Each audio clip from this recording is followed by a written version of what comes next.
बिहार की जो वर्तमान स्थिति है, आरजेडी परिवार खुद बिखर रहा है, रामविलास पासवान का परिवार वो भी बिखर गया, कांग्रेस और आरजेडी का गठबंधन वो भी बिखर गया, मात्र 2 सीट को लेकर के एनडीए अलग लड़ रही है।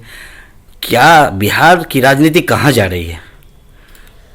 देखिए, मैं तो ये कहूँगा कि बिहार की राजनीति को समझने के लिए आज के युवा को 52 के बाद से ही, आज़ादी के बाद से ही बिहार की राजनीति के बारे में पढ़ना चाहिए। इस पीढ़ी के, युवा पीढ़ी के लिए एक दुखद बात है कि उनके पास में जोश है, जवानी है, उत्साह है, उमंग है, परिश्रम है, सब कुछ है, परंतु उन लोगों को मार्गदर्शन देने वाला कोई योग्य मार्गदर्शक नहीं है, गुरु नहीं है। अब बिनु गुरु हो ही न ज्ञान। राजनीति में आवश्यक है। आज़ादी के दिन में गांधी थे जी, तो उसके बाद आए तो विरोध पक्ष में डॉक्टर राम मनोहर लोहिया थे, जो सब नेहरू के बराबर के थे। जयप्रकाश नारायण थे, नेहरू के बराबर के थे। जनसंघ के थे, पंडित दीनदयाल उपाध्याय थे, तपस्वी थे, साधक थे। तो ऐसे जो मार्गदर्शक होते हैं, या उस समय समाजवादी आंदोलन में भी जो कांग्रेस में ही थे, तो कांग्रेस के अंदर में भोला पासवान शास्त्री थे, दलित में जगलाल चौधरी थे, मिश्री सदा थे। जो ऐसे जो लोग थे, उसमें वो सहरसा मधेपुरा के उस समय के शिवनंदन मंडल जी थे, वीरचंद पटेल थे, अब्दुल कयूम अंसारी थे। मैं इन कांग्रेस के लोगों का नाम गिना रहा हूँ। उसी तरह समाजवादी आंदोलन में झोपड़ी के लाल जननायक कर्पूरी ठाकुर थे, गरीब के मसीहा। एक अति पिछड़े वर्ग में से काफ़ी पढ़े लिखे धनिकलाल मंडल थे। गरीब में से रामानंद तिवारी गरीब ब्राह्मण में से थे। कपिल देव सिंह गरीब भूमिहार में से निकल के आए थे। लेकिन उन लोगों के पास में सिद्धांत था, चरित्र था और एक विचारधारा के प्रति निष्ठावान थे। और उनके पीछे जो लोग चलते थे, उन लोगों को अपने पर गर्व का अनुभव होता था, गर्व का। तो एक आदर्श के लिए लड़े लोग। अब जो अभी की राजनीति है, उस राजनीति में न सिद्धांत है, न आदर्श है, न कुछ कार्यक्रम है, न कुछ दिशा है, न कुछ दृष्टि है। क्योंकि परिवार के आधार पर देश भर में जो राजनीति है, पारिवारिक, लालू हो, रामविलास का परिवार हो, मुलायम सिंह जी का परिवार हो, हरियाणा में चौटाला का परिवार हो, वहाँ बादल का परिवार देखिए पंजाब में, वहाँ जा कर के चंद्रबाबू नायडू का देखिए, वहाँ जो तेलंगाना के हैं चंद्रशेखर राव, उनका देखिए, या वहाँ बंगाल में ममता जी का देखिए, या ये क्या कहते हैं, मायावती का देखिए, मुलायम जी। तो जो ये परिवार आधारित लोग जो हैं, उनकी राजनीति परिवार में सिमटती है। तो इनके बीच में वैसे ही द्वंद्व होने लगता है जैसे शाहजहां के समय में औरंगजेब में सत्ता का द्वंद्व हुआ था। तो उसने अपने भाई दारा सिकोह को आंख निकाल करके, सर काट करके उसका दिल्ली में जुलूस निकाला था, दारा सिकोह का। ये इतिहास है।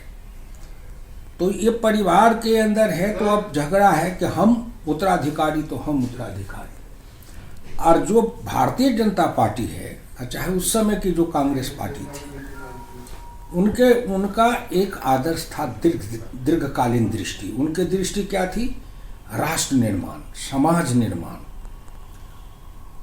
ये उनकी दृष्टि थी। अभी वो दृष्टि उनके पास नहीं है। अभी कांग्रेस पार्टी में भी है तो वो परिवार की पार्टी बन गई। अब परिवार की पार्टी में न योग्यता, न दक्षता, न क्षमता, न आदर्श, न विद्वता, इस कोई मापदंड नहीं है, कोई मापदंड नहीं है। हाँ, नीतीश कुमार इंजीनियर हैं, पढ़े लिखे हैं, योग्य हैं। कुछ दिन समाजवादी एक धारा में तो नहीं रहे वो, लेकिन कर्पूरी जी के साथ वाली धारा में रहे। असली धारा तो डॉक्टर लोहिया तक समाजवादियों की धारा थी। फिर कर्पूरी ठाकुर जी के नेतृत्व में काम किए, तो कुछ दिन जेपी आंदोलन से लेकर यहाँ तक काम किए।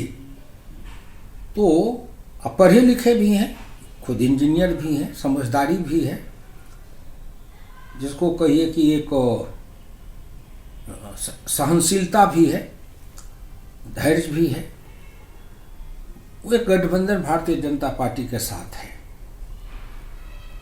बाकी कांग्रेस के साथ और आरजेडी का गठबंधन क्या था?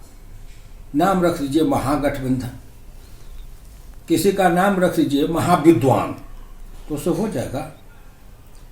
वो तात्कालिक स्वार्थ के लिए था। कांग्रेस का अपना कोई आधार नहीं है। तो कांग्रेस अब भटक रहे हैं, वो भटक रहे हैं इधर से उधर, हिलोड़े खा रहे हैं, थपेड़े, बिना सिद्धांत, बिना कोई राह के। मुख्तसर में समझिए, एक राजनीति है आदर्श की, सिद्धांत की, दिशा है, दृष्टि है, संकल्प है, संघर्ष है और लंबी यात्रा है, और उनके सामने राष्ट्रहित सर्वोपरि है। जिस राह के राही गांधी थे, पटेल थे, लोहिया थे, जयप्रकाश थे, दीनदयाल उपाध्याय थे, श्यामा प्रसाद मुखर्जी थे। और एक लोगों की राजनीति है अपने स्वार्थ के लिए, अपना स्वार्थ, अपना सुख, अपना स्वार्थ। तो दोनों में फर्क है ना। इसीलिए अभी बिहार में जो कोई लालू आए हैं, आपको मालूम है, ये धार्मिक है, ऐतिहासिक। यदुवंशी में श्री कृष्ण से प्रतापित तो कोई नहीं हुआ। त्रिलोकपति 16 कालापुर विश्व उनको पूजा करता है। और उनकी आखिरी में क्या गति हुई थी? जब दो महाभारत युद्ध करके द्वारिका गए और ये सभी यदुवंशी आपस में लड़ पड़े, तो कृष्ण उनको समझाने गए थे। सबों ने धक्का मार के कृष्ण को ही अलग कर दिया कि आप हमको मत समझाइए, आप जाइए किनारे, हम अपना लड़ते हैं। क्या अर्थ समझे कि जब आदमी व्यापक हित में संघर्ष करते रहता है, राष्ट्र हित में, व्यापक हित में, मानवता के हित में, तो वो उस लड़ाई की दिशा अलग होती है। उसमें लड़ने वाले लोगों के बीच में समर्पण और अपने लिए राजनीति हो जाती है, तो उस राजनीति का दायरा सिमट जाता है। तब छल, कपट, ईर्ष्या, द्वेष, घात, प्रतिघात, ये सब कुछ उसमें चलने लगता है और सारी मर्यादाएं टूट जाती हैं। आप इस कसौटी पर चाहे रामविलास के पार्टी को कसिए, चाहे बिहार में आरजेडी को कसिए, चाहे कांग्रेस, जिसको कसना हो कसिए। इसी कसौटी पर अगर कसिए तो नरेंद्र मोदी के नेतृत्व में जो भारतीय जनता पार्टी है, इसी कसौटी पर भारतीय जनता पार्टी को भी कसे लो। अब मैं ये जो कसौटी है, गांधी वाली, लोहिया वाली, जयप्रकाश वाली, दीनदयाल वाली, कर्पूरी ठाकुर वाली, धनिकलाल मंडल वाली, मैं तो विरोध पक्ष में सब दिन रहा ना। जी जी। लेकिन मैं कांग्रेस के भोला पासवान शास्त्री का नाम उतनी ही सम्मान से लेता हूँ जितना कर्पूरी जी का।